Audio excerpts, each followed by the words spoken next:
That's great. That's great to know. Can you talk a little bit more? And I know we touched on this, the illegal dumping and potentially sort of abandoned cars that are sort of happening in the neighborhood, but also, you know, just neighborhood upkeep. So illegal dumping is something that continues to keep me up at night. You know, I see it in our community pretty consistently. I do want to give a shout out to DPW because one of the things that their team and their crews have been doing is coming out and cleaning up areas pretty consistently when we see dumping. And so I just want to give them kudos because we've been playing whack-a-mole around illegal dumping in the district, particularly certain areas in Bayview for far too long. A couple of years ago, I did write legislation along with Supervisor Shamann that allowed us to increase fines for folks who are caught dumping. It allowed DPW to write citations for folks who are caught dumping. And it also allowed for us to have cameras in certain hotspots. Unfortunately, it's been a bureaucratic nightmare getting these cameras out in these areas. We got camera resources, we got them secured, and the vendor that we were supposed to use went out of business. Then the city had to go back through a procurement process, and the vendor that we now have, we're working to secure those cameras so that we can get them out in hotspot areas. But we have put legislation in place to do everything that we can to try to curtail and stop illegal dumping within the limits of the law. I personally wanted to write legislation that would allow us to take vehicles for anyone that was caught dumping illegally. Unfortunately, the state of California wouldn't allow for that. But hopefully when we get these cameras, we'll be able to do a better job at prevention. Because again, I know, you know, yeah, it's a good thing we can call DPW and they can come out and clean up. But the reality of it is we want it to stop. We want it to cease. And we continue to work on ways to strengthen policies to be able to get people to stop. And hopefully, I was trying to get a definitive response on the cameras before tonight's meeting, and I haven't gotten that yet from DPW and the city administrator's office. But I will follow up with that response when I have it. But until then, we have more heavy equipment on our streets, courtesy of the Department of Public Works and resources that we put in the last budget. If you see areas where there is a lot of debris and trash, please report it to 311. Please email my office with the ticket number, and we will follow up and get DPW out there. They will come out and be responsive. But unfortunately, obviously, that's a situation where dumping has taken place. In terms of abandoned vehicles, same thing where 311 call, email my office, and contact our office. The thing about abandoned vehicles, though, has to be understood. One, they need to be abandoned for 72 hours. And two, if someone is living in the vehicle, it is not considered abandoned. And so that's a different conversation and a more holistic response in terms of whether or not we'll be able to move that vehicle at that particular time. Totally understand that. One of the other things for me that I've seen a lot, and this could simply be around the services that we get.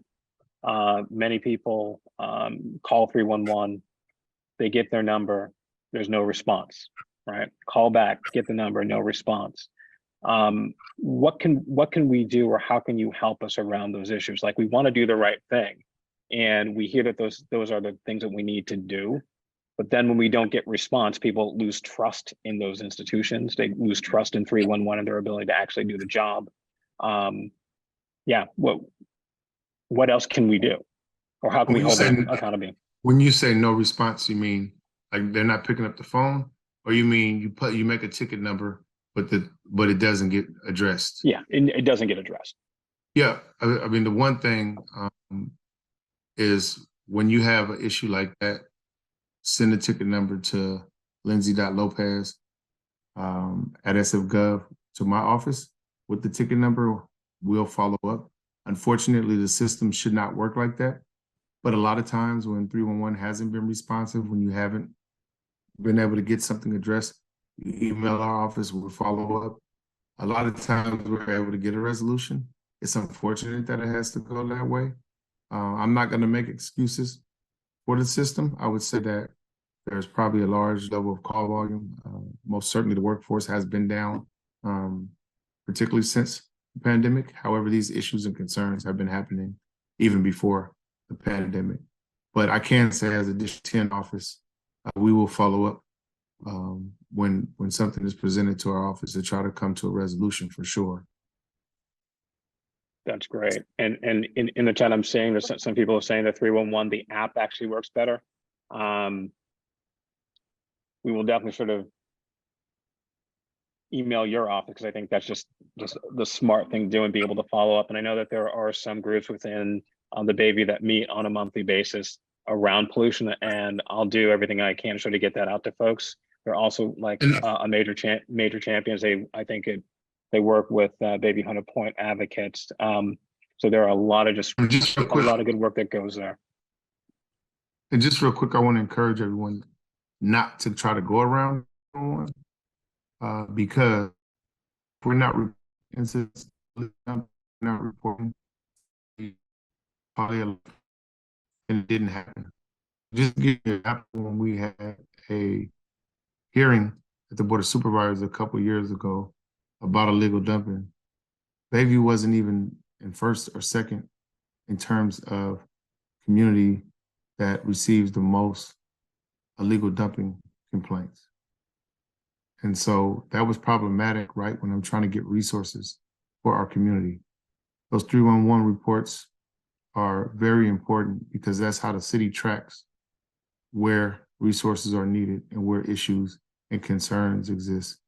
And I know we're not, we haven't always been a community that, makes phone calls for certain nuisances, but we have to do that to get the attention and resources that we deserve, particularly for certain issues.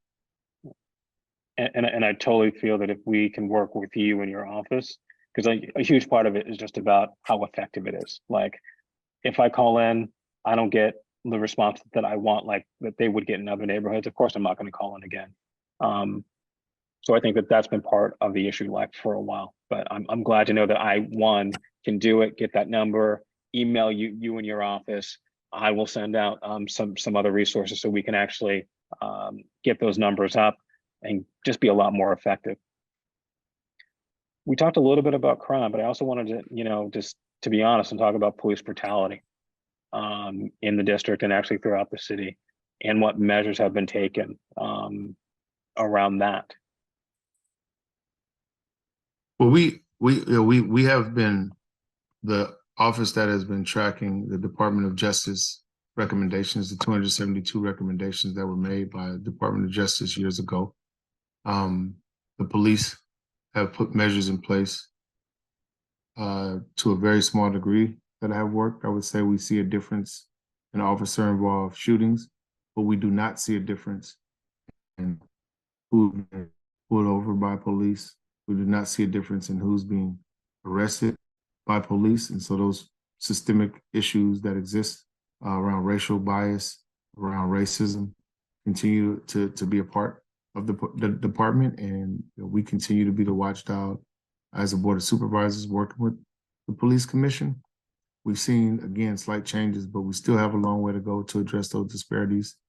The department hasn't given a real, not that they could, but an answer that really gets to the bottom of why that bias and why these issues keep happening. I will say lately, we have an increase of certain population of the Latino community being targeted because of fentanyl arrests. And so that is even something different that's been pushed by a lot of people. And so, there are definitely concerns about contact with PD and communities of color. And we continue to push the police department to make those recommended changes, but also that is something that needs to be brought up at the police commission. And we need to make sure that the police commission holds the department accountable.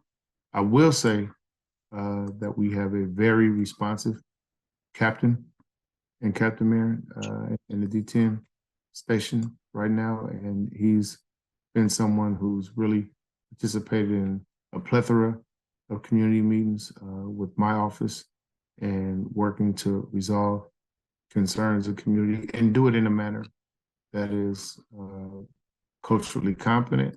And so I do feel comfortable about working closely with this captain to try to address some of those disparities that have continued to exist. Thank you for that.